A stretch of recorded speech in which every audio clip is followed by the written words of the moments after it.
1 spoon மிளகு, 1 spoon ஜீரகம், 1 spoon சோம்பு போட்டுக்கோங்க. மல்லி ஒரு 4 ஸ்பூன் வர அளவு போட்டுக்கோங்க. இப்போ இதை பச்சை வாசனை போகிற வரைக்கும் நல்லா வறுத்துடலாம்.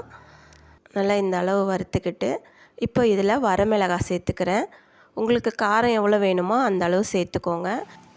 ஒரு 10லேருந்து 15 வரமிளகாய் சேர்த்துருக்கேன். உங்களுக்கு இன்னும் காரம் கம்மியாக வேணும்னா நீங்கள் கம்மியாக சேர்த்துக்கோங்க. சிக்கன் இது மாதிரி நல்லா க்ளீன் பண்ணிவிட்டு எடுத்துக்கோங்க. நான் 1 கிலோ எடுத்திருக்கேன். இப்போ இதில் மசாலா போட்டு பரட்டி வச்சிடலாம். ஒரு அரை ஸ்பூன் மஞ்சத்தூள் போட்டுக்கோங்க.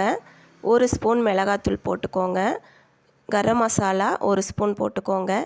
இஞ்சி பூண்டு விழுது 1 ஸ்பூன் சேர்த்துக்கோங்க. உப்பு அரை ஸ்பூன் சேர்த்துக்கோங்க. இப்போ இதை நல்லா கலந்து வச்சிடலாம். வாணலில் ஒரு குழிக்கரண்டி அளவு எண்ணெய் ஊற்றிக்கோங்க. எண்ணெய் நல்லா காஞ்ச உடனே பட்டை, கிராம்பு, ஏலக்காய், 1 ஸ்பூன் சோம்பு சேர்த்துக்கோங்க. நல்லா பொரிஞ்ச உடனே வெங்காயம் சேர்த்துக்கிறேன். பெரிய வெங்காயம் ஒரு 2 வெங்காயம் இது மாதிரி கட் பண்ணிவிட்டு சேர்த்துக்கோங்க. அது நல்லா வதங்கட்டும். இப்போ நல்லா பெரிய தக்காளியாக ஒரு 2 தக்காளி இது மாதிரி கட் பண்ணிவிட்டு சேர்த்துக்கோங்க. இதோட உப்பு சேர்த்துக்கிறேன். இஞ்சி பூண்டு விழுது 2 ஸ்பூன் போடுறேன். பச்சை வாசனை போகிற வரைக்கும் நல்லா வதக்கிடுங்க. நல்லா வதங்கிருச்சு. இப்போ மசாலா சேர்த்துக்கலாம். மஞ்சத்தூள் 1/4 ஸ்பூன், வறுத்து வச்சுருந்த மல்லியை இந்த மாதிரி மிக்சியில் போட்டு நல்லா அரைச்சிக்கோங்க. இந்த மாதிரி அரைச்சிக்கோங்க. இப்போ இதிலேருந்து ஒரு 3 ஸ்பூன் சேர்க்குறேன். கரம் மசாலா அரை ஸ்பூன் சேர்த்துக்கோங்க.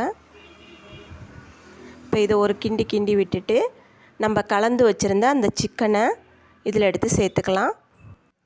ஸ்டவ்வை லோ ஃப்ளேமில் வச்சுட்டு நல்லா இது மாதிரி கிண்டி விடுங்க. ஸ்டவ் லோ ஃப்ளேம்லேயே இருக்கட்டும். ஒரு தட்டு போட்டு மூடி வச்சுருங்க. அப்பப்போ எடுத்து இது மாதிரி கிண்டி விட்டுட்டே இருங்க. நல்லா இது மாதிரி சிக்கன்லேருந்து லைட்டாக தண்ணி வரும். அந்த தண்ணியிலே கொஞ்சம் நேரம் வேகட்டும். சிக்கன் கிரேவியாக வேணும்னா 1 டம்ளர் தண்ணி ஊற்றி வேக வச்சுக்கோங்க. ட்ரையாக வேணும்னா ஒரு அரை டம்ளர் தண்ணி ஊற்றிக்கோங்க போதும். இது மாதிரி மூடி மூடி வச்சு கிண்டி கிண்டி விடுங்க. ஒரு 10லேருந்து 15 நிமிஷம் நல்லா இது மாதிரி வேக வச்சிங்கன்னா சிக்கன் சூப்பராக இருக்கும். நல்லா இது மாதிரி ஒரு 15 நிமிஷம் வச்சுட்டு சிக்கன் வெந்துருச்சான்னு எடுத்து செக் பண்ணிக்கோங்க. வெந்துருச்சுன்னா கொத்தமல்லி தூவி இறக்கிருங்க. நம்ம சேனலை சப்ஸ்கிரைப் பண்ணி வச்சுக்கோங்க. தேங்க்யூ.